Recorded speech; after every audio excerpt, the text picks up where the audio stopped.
بسم الله الرحمن الرحیم و به نستعین. د کابل ولسونو بالخصوص د کابل شرقي حوزې د احمدشاه بابا مېنې پتمنو درنو ولسونو ځوانانو، لکه څنګه چې تاسو ته معلومه ده، موږ د 15 کالو راهیسې د تاسې د یو مشروع او حقه حقوقو د دفاع دپاره کار کړی، خدمت هم کړی او په دې لاره کې مو ډېرې قربانۍ، لږې تندې تنګسې تېرې کړي، حتی زندانونه مو تېر کړي او دا لړۍ به اوس هم د تاسو د حقوقو دپاره، ستاسو د مشروع او د حقه حقوقو د دفاع دپاره روانه. زما ویډیو او پیغام د کابل ښاروال صاحب ده، ملا برادر اخوند د اقتصادي مرستیال ته، نور هغه خلک چې د ځمکو او ښاروالیو اړوند ادارې، که هغه استملاک دي، که املاک دي، که رایز دي، دوی ته راجع دي. تاسو ته معلومه ده چې د نوي نظام، اسلامي نظام د راتګ سره د موږ هیلې امیدونه ډېر زیات وو. موږ هیله لرله چې کوم خلک په کابل کې غصب کړی، زورواکي کړې، باجګیري کړې، مافیا او د دې ولس په مریو پښې ایښې وي، د دوی په حقوقو یې پښې ایښې وي، دا خلکو سره به حساب کېږي.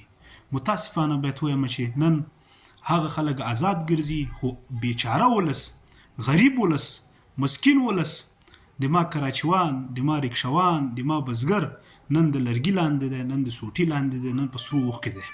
د موږ هیله دا وه چې ټول غاصبین او زورواکي د کابل دا به د محکمې میز ته کش کېږي. متاسفانه نن زه تاسو ته وایم، تاسې د کابل شرقي حوزه وګورئ، ټوله غصب ده.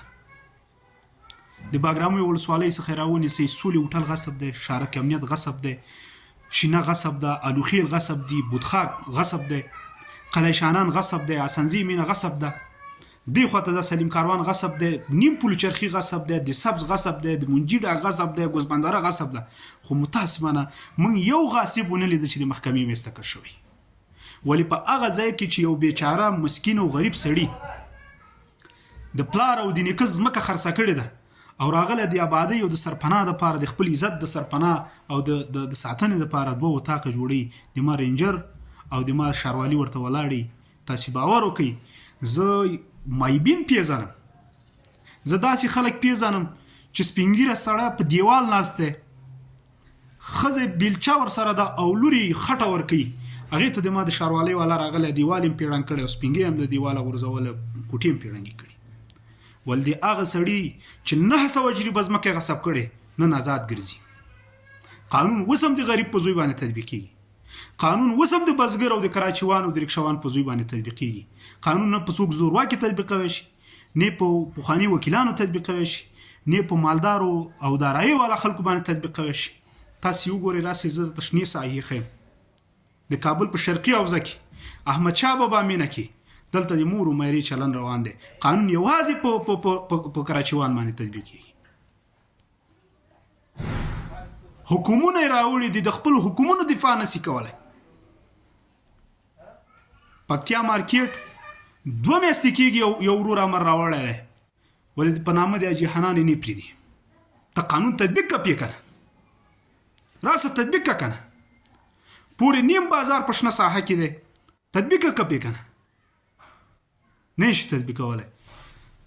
بودخاک غصب دی، استملاک ساحې دي، مکتوبونه ته راغلي، تطبیق که پې که نه، نه شي تطبیقولی.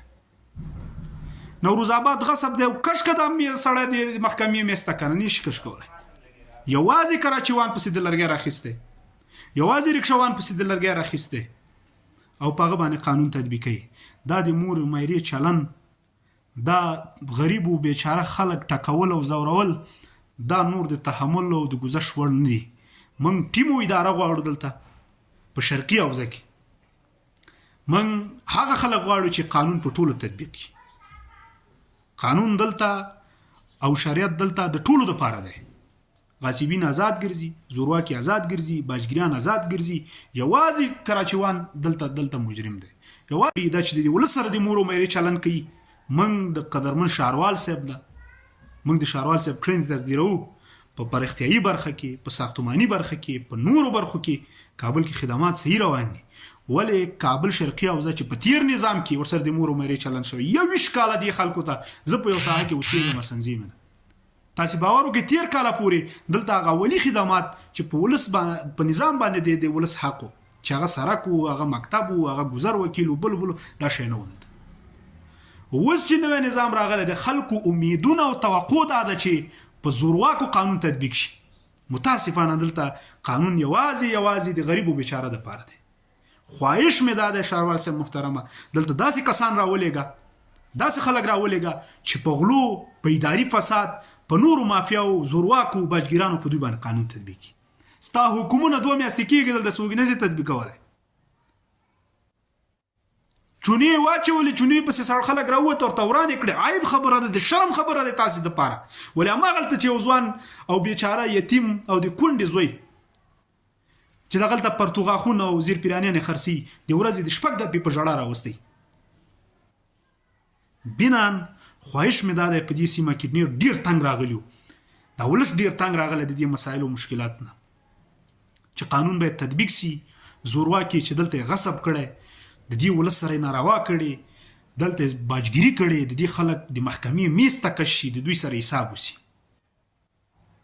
د امنیت په مورد باندې ان شاء الله زه بله ویډیو جوړوم. دا حالات نور د تحمل وړ نه دي. مافیا، دیکتاتوري، غله ځان نه تاوول، وخان په بډو وهي، غله ځان سره کېنولي، ټوله ورځ کمیشن کاري کوي د پرې مسؤلین. زه پې اسناد او شواهد لرم. دا خلک په هر صورت چې ولس نه م غواړم چې ودرېږي د دوی په مقابل کې، او مسؤلین نه م غواړم چې دلته ودرېږي. کله چې په یو ساحه کې د چا سر خوندي نه، مال خوندي نه، عزت خوندي نه، هغلته حکومتداري په څه معنی؟ بنان د دغه ساحې د مسؤلینو نه موږ او دا ولس ټول په تنګ راغلی. موږ سره لسګونه موارد، اسناد او شواهد او خبرې دي. انشاءالله دا به موږ په شریکه د ولس سره یو ځای مسؤلینو سره شریکو.